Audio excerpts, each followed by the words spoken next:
예수님께서 토라를 따랐기 때문에 마지막 때는 토라의 말씀으로 돌아가야 되며, 또 메시아 되신 예수님의 사명이 뭐냐면 전 세계에 흩어져 있는 이스라엘 12지파 하나님의 백성들을 하나하나 모아서 시온으로 데려다가 시온을 공격하는 모든 들짐승을 다 몰아내고 거기에서 왕국을 세우는 이 복된 종말의 메시지를 증거하라고 증인을 세우셨습니다.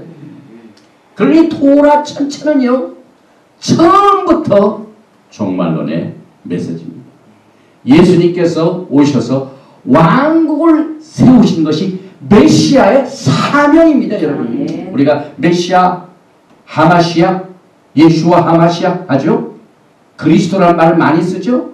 그리스도가 뭡니까? 그리스도는 전 세계에 흩어져 있는 이스라엘의 12지파와 하나님의 백성들을 다 모아서 회복하여 이 영광의 그 시온에 정말 예수님께서 왕국을 세우시고 왕이 되시는 이것을 이루시는 분이 메시아입니다, 여러분. 이 히브리 뿌리를 통해서만이 종말론의 정확한 뜻을 알게 됩니다. 아멘, 아멘. 그런데 하나님께서는 여부들뿐만 아니라 동시에 그 후에 많은 포수를 불러다가 그들을 모든 산과 모든 작은 산과 아미나 사냥하게 하리니 양떼들을 선하게 메시아께로 인도하는 어부들이 있는 반면에 포수들이 있습니다. 포수는 적들입니다. 그래서 이 포수가 누구냐 하면 또 히브리 뿌리로 돌아가서 창세기 10장 8절과 9절에 구스가 또 니므롯을 낳았으니 그는 세상에 처음 였거리라. 그가 여호와 앞에서 특이한 사냥꾼이 되었으므로 속담이 이르기를 아몬은 여호와 앞에 니므롯 같은 특이한 사냥꾼이로다.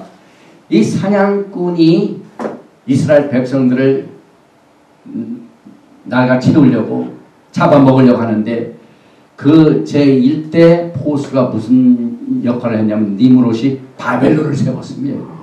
이게 마지막 때 하나님께서 7년 환란 때 쳐부시는 시스템은 바벨론 시스템. 이렇게 연결이 됩니다.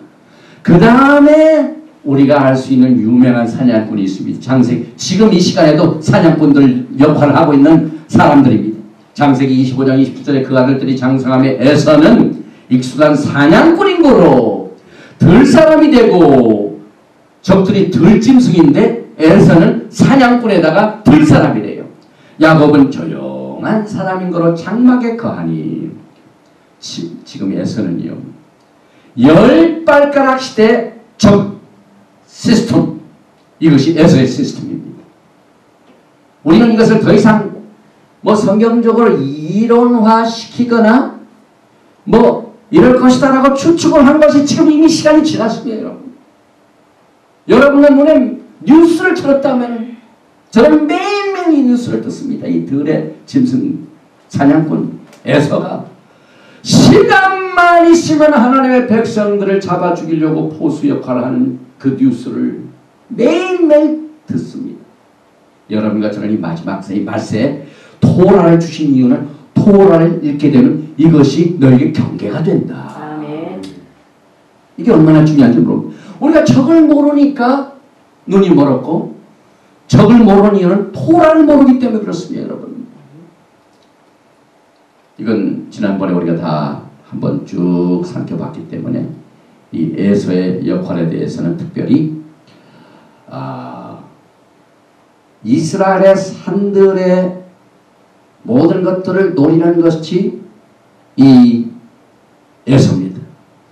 즉 유대와 사마리아 지역의 땅을 자기의 소유라고 노리고 탐내는 적을 에서로 보는데 지금 중동 평화의 의제가 뭡니까? 이스라엘 산들입니다. 여기서 이스라엘 산들이라는 것은 동예루살렘, 그 다음에 1967년 6.1 전쟁 때 졌던 웨스트뱅크지요. 그 다음에 가자지요. 이 이스라엘 산들, 유대와 사마리아의 산들을 노리는 적들이 에서인데 지금 에서가 매일매일 뉴스에 나오고 있습니다. 정신을 차려야만 된다 우리가. 그래서 이 에서는 특별히 동굴에 숨어 은신하죠. 이 테러 분자들이 언제나 뒤에서 숨어가지고 때리고 도망갑니다. 얼마나 그 성품도 성경에 토라에 나온 대로 정확하게 묘사되고 있습니다. 그래서 우리는 이 발가락의 철에 속하는 로마의 산유물, 유럽과 미국. 유럽과 미국은요, 지금까지 전 세계를 하나로 단일시키려고 부단히 노력을 해왔습니다. 그런데 걸림돌이 있습니다. 저게 뭐냐면 그 철과 진흙이 지금 같이 살고 있는 마지막 때 진흙에 속한 부분의 진흙이 아랍 세력입니다. 이슬람 세력입니다. 이슬람 세력은 자기네들이 이 이슬람의 전 세계를 통일시키는 에전다가 있습니다. 그러면 지금 마지막 때예요. 철과 진흙이 섞어가지고 서로 세계를 단일화시키려고 하는데 섞어지지가 않아요. 힘듭니다. 그런데 왜 하나님께서는 이것을 허락하실까요? 지금 이스라엘 적들이 열 발가락 시대에 철과 진흙인데 철도 이스라엘을 돕는 것 같지만은 적이 되고 진흙은 아예 나타내놓고 공격을 하고 왜 이와 같은 것을 허락을 하실까요? 그 이유는 흩어져 있는 유대인들과 이스라엘 백성들을 불편하게 만듭니다. 예를 들면 미국이요. 경제가 좋고 사업도 잘 되고 살기가 좋으면은요. 흩어져 살고 있는 유대인들이 여기에서 아예 말뚝을 받고 시온으로 돌아가자 하는 이 파수꾼의 메시지를 듣지를 않습니다. 메시아는 흩어져 있는 백성들이 어서 오라고 그게 메시아의 사명인데 여기서 떠나질 않으니까 여기를 치니까 정신을 차리고 여기서 보따리를 쌉니다. 그래서 제가 어제 뉴스를 들으니까 2009년도가 제일 많은 유대인들이 이스라엘로 왔대요. 보니까 이제 더 이상 미국도 안전한 지역이 아니고 미국에서 사업에 성공한 아메리칸 드림은 이제 더 이상 사실 아니에요. 하나님께서 미국을 치니까 미국에 살고 있는 모든 유대인들이 전부 저쪽으로 모여야지. 여기서 편하게 안 하시는 이유는 그들을 빨리 올바로 인도하시려고 그렇습니다. 제가 어제 들은 소식인데요. 지난번에 2월달에 있었던 칠리 대지진 사건이 있었죠. 칠리 산티아고 지역은 유대인들이 굉장히 많이 살고 있고 그 다음에 컨셉션 지역 이 지역에 그 지역은요. 아랍 세계 이 팔레스타인 지역의 그 주민들이 가장 세계에서 가장 많이 살고 있는 지역입니다. 이 팔레스타인을 떠나서 외국의 팔레스타인 주민들이 제일 많이 살고 있는 게 칠레 산티아고와 그 컨셉션 지역입니다. 그런데 그 지진이 일어나기 일주일 전에 이스라엘 정부가 그 아브라함의 조상들이 있는 그 지역, 헤브론 이 지역을 국가의 다시 말하면은 국보처로 이렇게 지정을 하려고 하니까 거기에 있는 아랍 사람들이 전부 반대를 합니다. 그런데 일주일이 있자마자 칠리에서 지진이 나는데 수많은 팔레스타인 사람들이 엄청나게 많이 이번에 죽었습니다. 유대인들이 많이 살고 있지만 하나님께서는 지켜주셨습니다. 그래서 하나님께서는 전 세계에 철과 진흙을 막 흔들어 놓습니다.